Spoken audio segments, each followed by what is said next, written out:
लगभग 8:30 बजे। तब सत्संग शुरू हो गया था। 2 तारीख को तो विजय यहाँ था ही नहीं। उन्होंने फिल्म का पूरा फर्स्ट हाफ प्रोजेक्शन रूम में बैठ के देखा था। अच्छे कस्टमर्स को कौन भूलता है मैम। ये सब उसने मुझे तब बताया जब हाल ही में वो मुझे फिर से मिला था। बहुत दिन कहाँ, हम 2 तारीख को आए थे ना सत्संग के लिए Panaji. He just recreated that day. In fact, both the days. 2 और 3 अक्टूबर। मतलब कौन सी बातें हमें अक्सर याद रह जाती हैं? वो जो हमने अपने आंखों से देखी होती है। विजुअल्स, दृश्य जो हम देखते हैं वो हम आसानी से नहीं भूलते। Visual memories are strongest memories. जैसे सिनेमा, आपको पता होता है कि जो कहानी आप देख रहे हैं वो सच नहीं है, लेकिन आप फिर भी उस पर यकीन कर लेते हैं क्योंकि आपने उस कहानी को देखा है, एक तरह से जिया है। ठीक उसी तरह विजय और उसकी फैमिली ने अपनी पणजी वाली झूठी कहानी सिर्फ रची ही नहीं बल्कि जी है। वो सच में पणजी गए थे, लॉज में रुके थे, उन्होंने पाव भाजी भी खाई, प्रोजेक्शन रूम में बैठ के फिल्म भी देखी। इसीलिए इंटरोगेशन के दौरान वो अपने बयान पर कायम रहे क्योंकि वो सच बोल रहे थे, सिवाय एक बात के। कौन सी बात? ये सब उन्होंने 2 और 3 अक्टूबर को नहीं, किसी और दिन किया, शायद उसके अगले दिन। मैम, विजय ने कहा था कि वापस आते वक्त बारिश हो रही थी, वो भीग गए थे और उसकी बीवी और बच्चे बीमार पड़ गए थे। और ये भी कहा था 3-4 दिन उसके बच्चे स्कूल नहीं जा पाए। उसने दवाइयों के बिल्स भी दिखाए। दवाइयों के नकली बिल बहुत आसानी से मिल जाते हैं सावंत, और वैसे भी शुरुआत से उसने सारे बिल्स ही फेंके थे ना हमारे मुंह पे। लेकिन लॉज के रजिस्टर में 2 तारीख की एंट्री, 3 तारीख को बस और फिल्म के टिकट, वो सब तो असली है ना? That's a valid point ma'am. Very well played. चौथी फेल विजय सालगांवकर। लेकिन मैं जानती हूँ तुमने ये सब कैसे किया। 3 अक्टूबर को विजय सैम की कार से पणजी चला गया।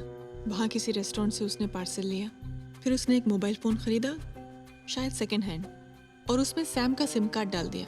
और फिर उसने वो फ़ोन किसी नेशनल परमिट के ट्रक में फेंक दिया। और फिर उसने शायद सैम की कार को उस स्टोन क्वारी के तालाब में डंप कर दिया। फिर वो वापस किसी रेस्टोरेंट में गया और 4 पाव भाजी के पार्सल लिए। उसी दिन उसने सिनेमा की 4 टिकट्स भी खरीदी। फिर वो तालेगांव बस स्टैंड गया और 3 बजे वहाँ के एटीएम से पैसे निकाले और फिर वहीं से कदम्बा की बस पकड़ के 4 टिकट्स खरीद के पोंडोलिम लौट गया। रात को अपने ऑफिस गया और होजे को बताया कि वो अगले दिन सत्संग में हिस्सा लेने के लिए पणजी जा रहा है। अगली सुबह वो अपनी फैमिली को लेकर दिनकर की प्राइवेट बस से पणजी गया। विजय ने उसे भी बताया कि वो सब सत्संग में हिस्सा लेने के लिए पणजी जा रहे हैं। पणजी पहुंच के वो करीब 9 बजे स्वामी चिन्मयानंद के आश्रम पहुंचा होगा। फिर उन्होंने शाम तक का सारा वक्त आश्रम में ही गुजारा। वहाँ विजय को प्रवचन की डीवीडी के बारे में पता चला होगा और उसने किसी दूसरे नाम से डीवीडी बुक कर ली। शाम को ऋषभ लॉज पहुंचे और शायद जब मैनेजर नंदिनी को रूम दिखा रहा था तब विजय ने रजिस्टर में 2 तारीख के पेज पर अपना नाम लिख दिया और मैनेजर के लौटने के बाद हैंडराइटिंग बदल के किसी जाली नाम पे रूम ले लिया।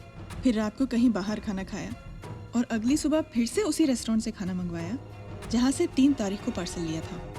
लॉज से चेकआउट करने के बाद वो फैमिली को उसी रेस्टोरेंट ले गया जहाँ से उसने 4 पाव भाजी के पार्सल लिए थे। वहाँ उन सब ने पाव भाजी ही खाई और बिल देते वक्त होटल के ओनर से दोस्ती कर ली। शाम को वो फिल्म देखने गए और सिनेमा हॉल के प्रोजेक्शनिस्ट से जान पहचान कर ली और फिर बस स्टैंड पे एटीएम से पैसे निकालने के बहाने विजय बस से उतरा, लेकिन एटीएम में गया ही नहीं। बस से लौटते वक्त उन्होंने कदम्बा के बस कंडक्टर से भी दोस्ती कर ली। घर लौट के कुछ दिनों बाद विजय ने अपनी फैमिली के साथ बैठ के स्वामी चिन्मयानंद के प्रवचन की डीवीडी देखी और उसने 5 तारीख के सारे बिलों को फाड़ के फेंक दिया और हमें सारे 3 तारीख के बिल दिखाए। 4-5 दिन बाद विजय दोबारा अपनी फैमिली के साथ पणजी गया और फिर उन्हीं सब लोगों से मिला और बातों बातों में बहुत चालाकी से उन सब के दिमाग में ये बात फिट कर डाली कि वो 2 अक्टूबर को अपनी फैमिली के साथ सत्संग के लिए पणजी आया था और 3 अक्टूबर की शाम को वापस लौटा और इसीलिए उन सबको पता ही नहीं था कि वो झूठे बयान दे रहे हैं।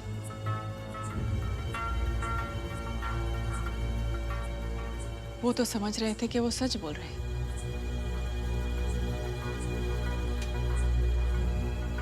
Master stroke.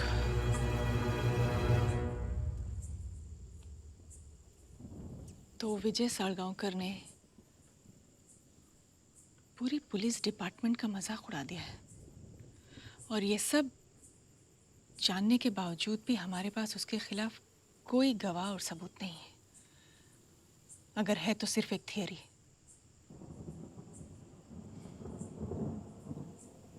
और जब कोई गवाह और सबूत नहीं होता तो कन्फेशन ही सबसे बड़ा सबूत बन जाता है। मतलब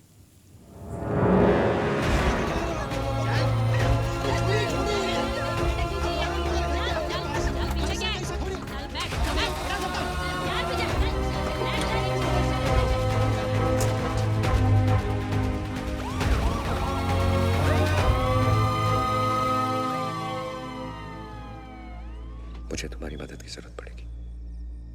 बताइए क्या करना है। अगर पुलिस वापस आके हमें ले जाएगी तो इन लोगों को फोन कर देना।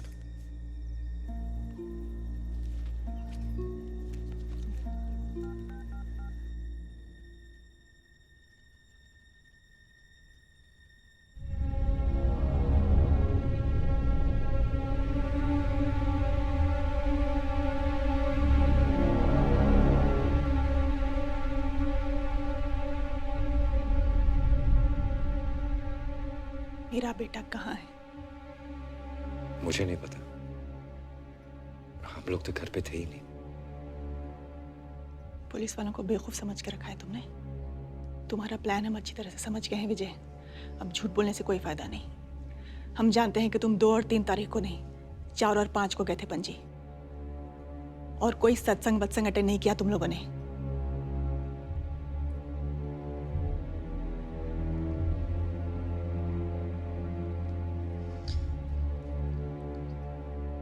मेरा बेटा तुमसे मिलने क्यों आया था?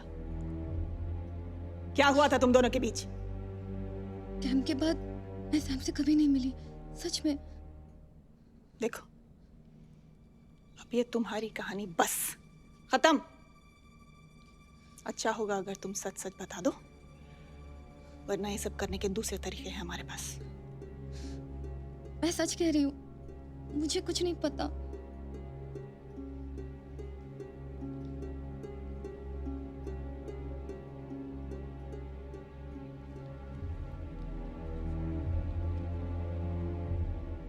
तुम तो मेरा हाल समझती होगी ना?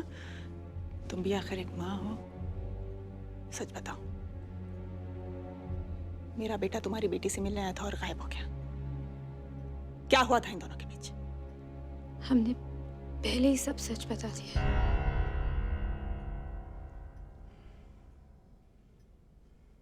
गायतोंडे,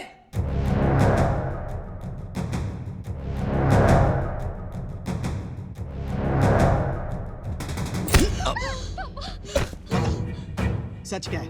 बोल, बता, बोल तू चाहे छोड़ दो। नहीं, प्लीज छोड़। बोल, बता।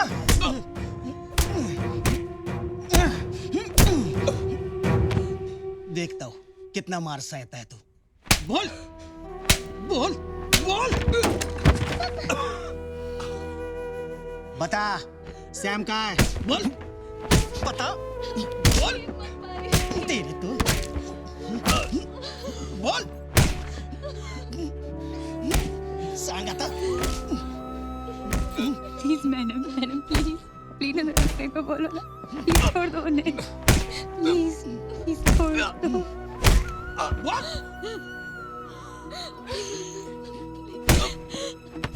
गायतोंडे,